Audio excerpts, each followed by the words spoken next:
This is a problem that a lot of people don't even want to talk about because it's not a fun thing to talk about.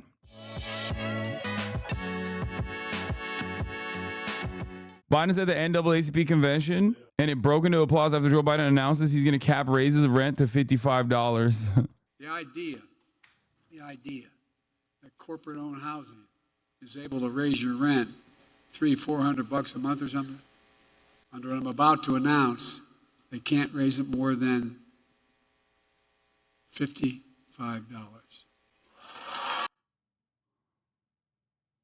That's it. He said it. Word is bond. Sorry, I don't make the rules. He said it. Boys, girls, MBs, renters. He said it. No takebacks. Just kidding. Of course, that would be awesome. It's not happening. I'm arresting my landlord right now. That's an executive order. That's Order 66, baby. Patriots, rise up. Mao is so mad right now. Yeah, Mao is turning in his grave, even though he's embalmed. Embalm Mao in his grave, turning right now. He's like, damn, why didn't I think of that? Oh, no. He looks so confused. Oh, no. Can't raise it more than $55.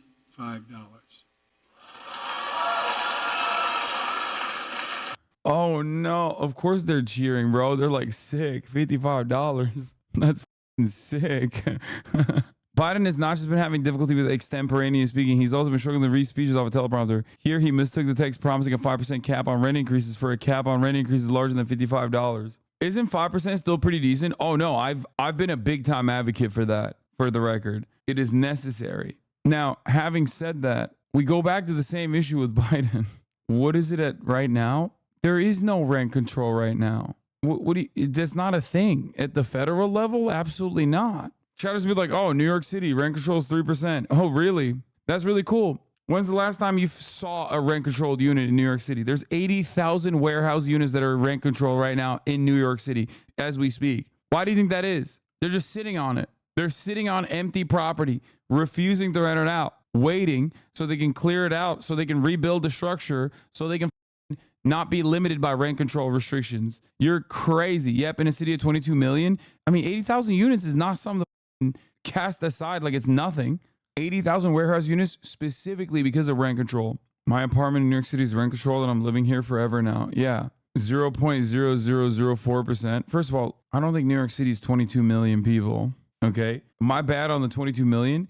You're dropping 0.004%. I'm not saying it's the end all be all. I was simply pointing to the warehouse units specifically as it pertains to rent control. Those units are warehoused because they're rent controlled units. Okay. Also, you're off by like a lot.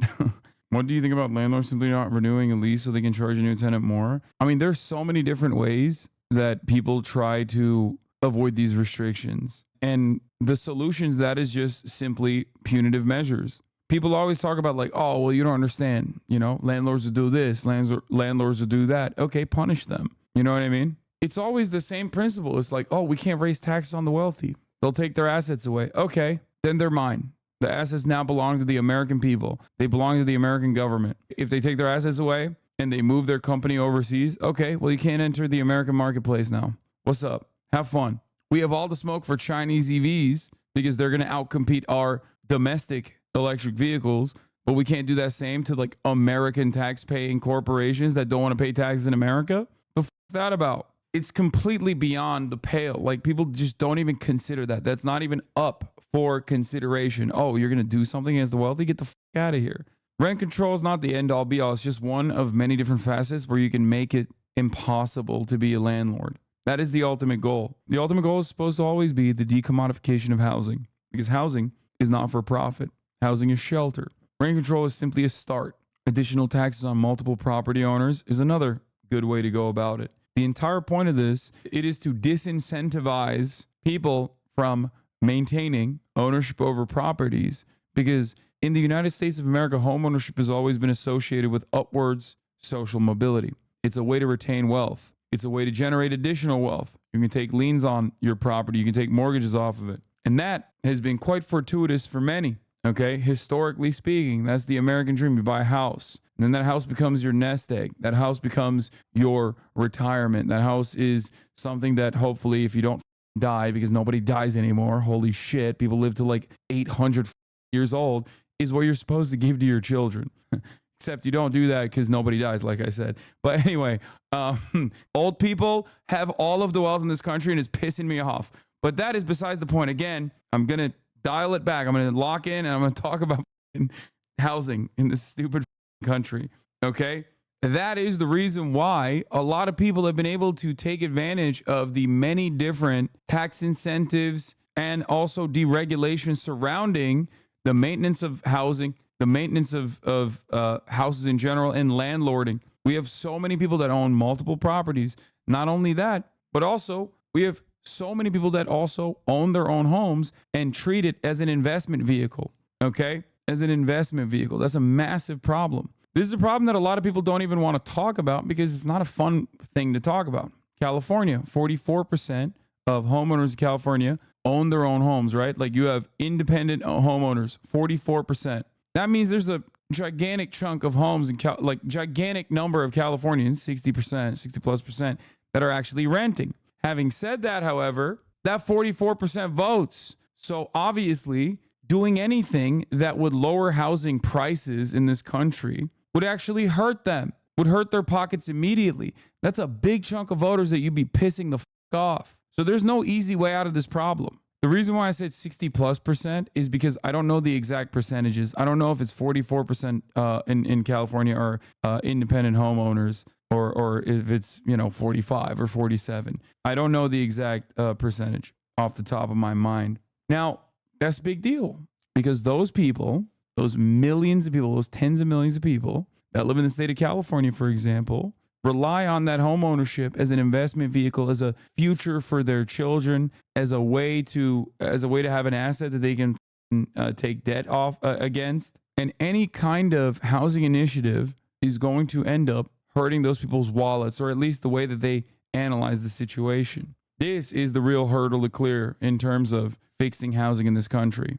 Now, the good news is that, like I said, the majority are renters. So having said that, if the majority are renters, the majority will still vote on behalf of initiatives that lower housing value and housing prices because they're renters anyway. And California is a perfect example of this because it's a state where people have done that time and time again. Having said that, however, there is no initiative from our governor nor any of our state legislators to follow the agenda, to enact the will of the people. Californians will democratically vote for measures that are supposed to stabilize the housing market, stabilize prices, build additional housing, and yet no one in a position of power in the state actually is interested in doing the right thing, doing the democratic thing.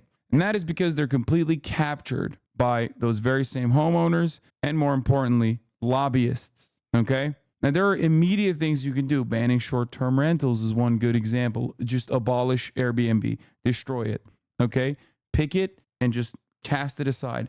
Throw it into a million different pieces. That's a really easy way to just immediately open up a shit ton of available housing. That's a good way to do it. And then start repurposing old vacant hotels and things of that nature to create permanent shelter, not just like temporary shelter, not a homeless shelter, but permanent residence for homeless people, creating a housing first homelessness policy. That's another good thing you can do. And then, last but not least, you have to create social housing, council housing in the UK, public housing in the United States of America. You have to make public housing. Public housing would readjust the market rate. It would be impossible to compete against. And from a capitalist framework, not a socialist framework, public housing would end up readjusting housing prices in every major city. Not a single part of this that I just mentioned is like a socialist. I'm not Kropotkin over here, okay? Simply stating that